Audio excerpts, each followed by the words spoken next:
in 1988, I read the co-housing book that had just been published, and it was really hit me that, wow, this is doable.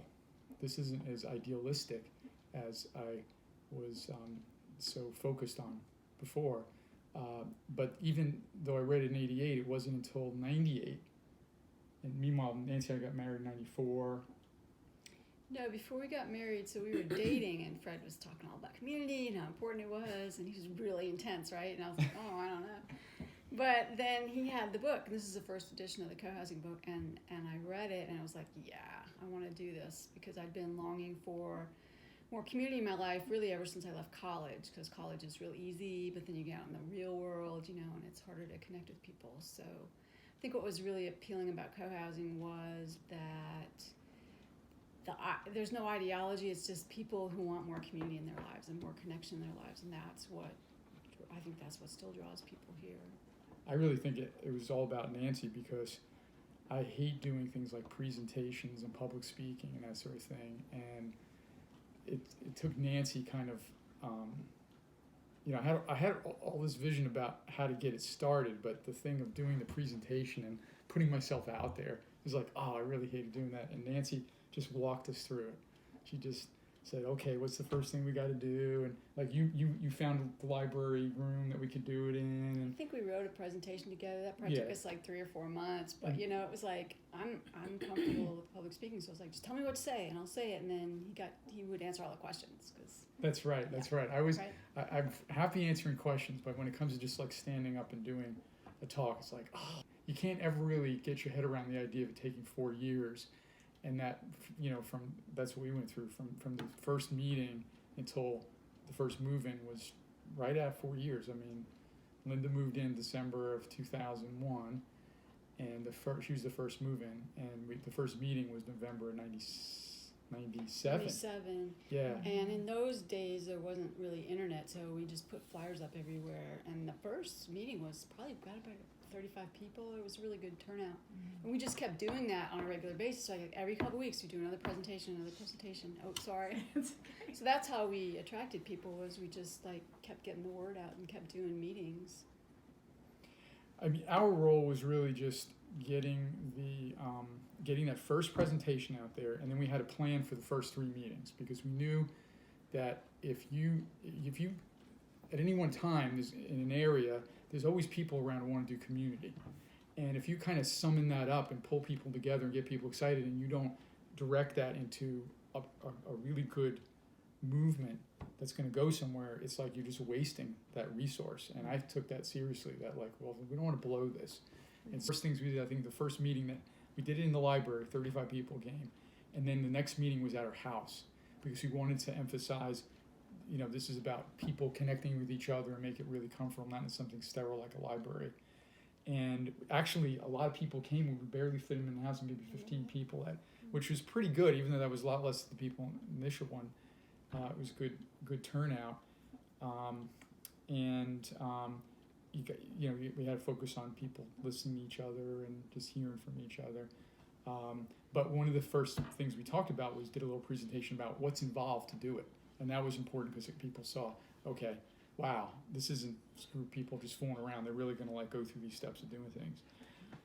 But one thing I'd want to say is that after those first 3 meetings of kind of doing this sort of preset agenda, which people were really happy about, like if people wanted to change it, we would have been open, but they really liked knowing what was going to happen, because we weren't a group yet.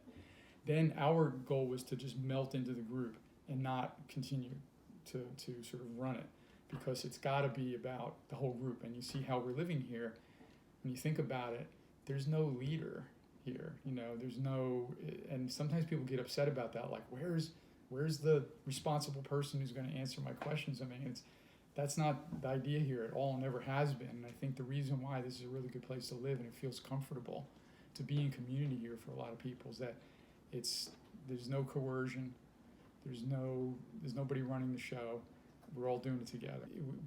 Most of our meetings involve food, and lots of, we would make sure we spent time doing things like going around the circle and listening to everybody say why they're here, and so people would talk about what they really wanted to have happen, and that got people connected. So I think at that first retreat, right, we made mandalas I'm surprised Carol Davis didn't like. Was run that out not there. long that after was you the- and Will came in? That was into the group? that was relatively soon after that, but I remember when Carol came in and we were doing the mandalas and Yeah. sitting around at Donna's, and there was a lot of like vibe there, and she was like, "Do you have to be a Buddhist to be part?" Mm-hmm. And that first That's what it's all retreat was, I about. think, where you and Will came up with the first SLV Olympics, where we're doing all this crazy stuff like, dress the baby, right? Put it in a car seat, put it in the car, run around, do a Chinese swirl. I thought it was crazy. Yeah, that was a lot of fun. It A lot was of funny. laughter. Yeah. And Camped out there. Mm-hmm. Yeah. I think people kind of started helping each other right away too, isn't it? It's funny how that was, and so none of that was really planned. It just happened, And I think you can't really force that. I think what made it work was the good people showed up. What I mean by good people had emotional intelligence, had they were relatively grounded but creative at the same time, and we had a nice mix of people like that. And I think because we had that co-housing model to work off of, there were some people who just kind of came in and bounced off the group.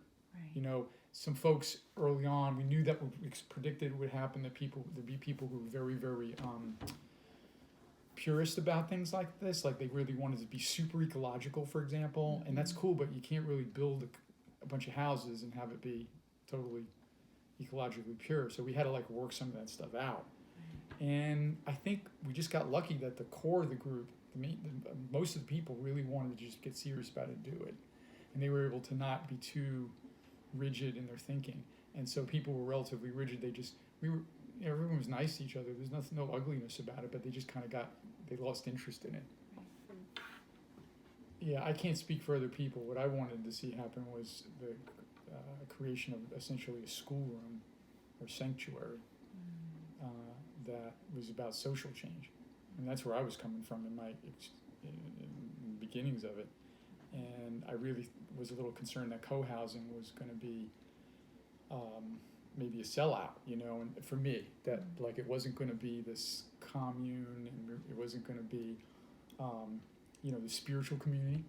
It wasn't going to be any of that. It was just going to be, guess what? We're just going to live in this place together. And I got behind that. I was like, actually, this is great.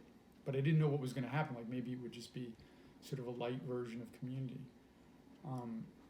And of course, within just moving in, it became really obvious within the first few years that, wait a second, this is the real deal. People were all over these years. We've seen people change.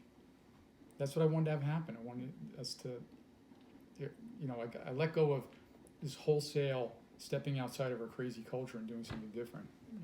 But what I knew I needed to have was that we're growing out of this crazy culture into something that's better. And what's beautiful is, these are all folks who work in the world, and we're totally part of our culture. There's nothing really particularly radical about this.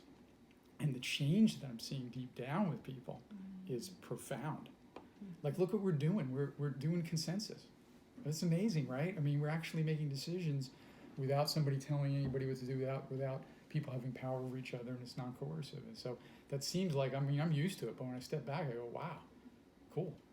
I mean, this is what I really wanted in living in community, which is to have that ongoing connection. And when I say a sanctuary, I mean a place where people can get their basic needs met, and then that sets them up it supports them in doing good works in the world. And I look around, the people living in this community, what they're doing out in the world, and what they're doing with each other is very loving and very positive, and it's helping. And I wanted to create a place where it supported all that, and that in it there's nothing coercive. There's no rules that make people grow here, right?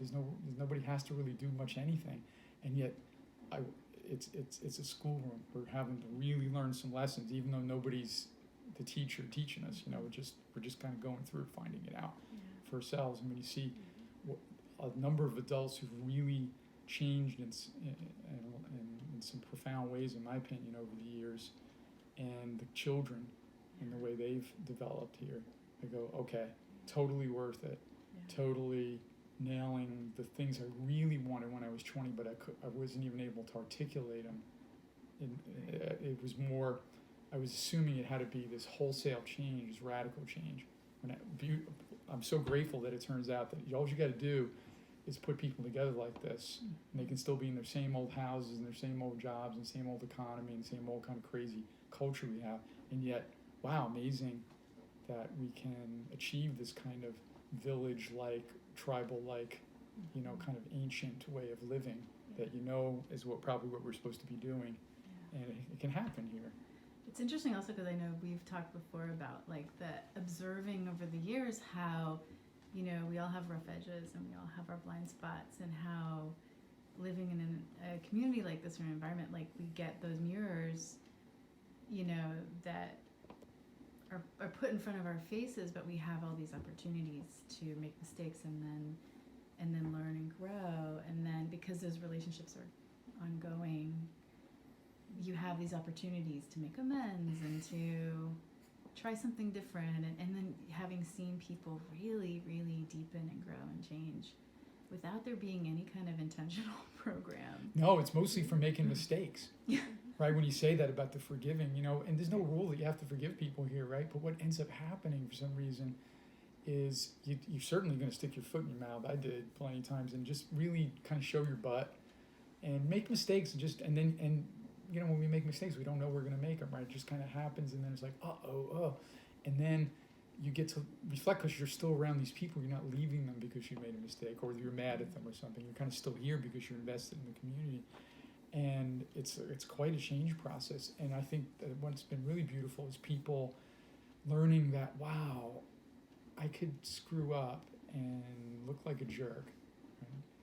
And feel really embarrassed about that and feel bad. And then over enough time, you discover, oh, well, first of all, they know who I am anyway by now, you know, so like they know that dumb thing I did wasn't what I'm all about.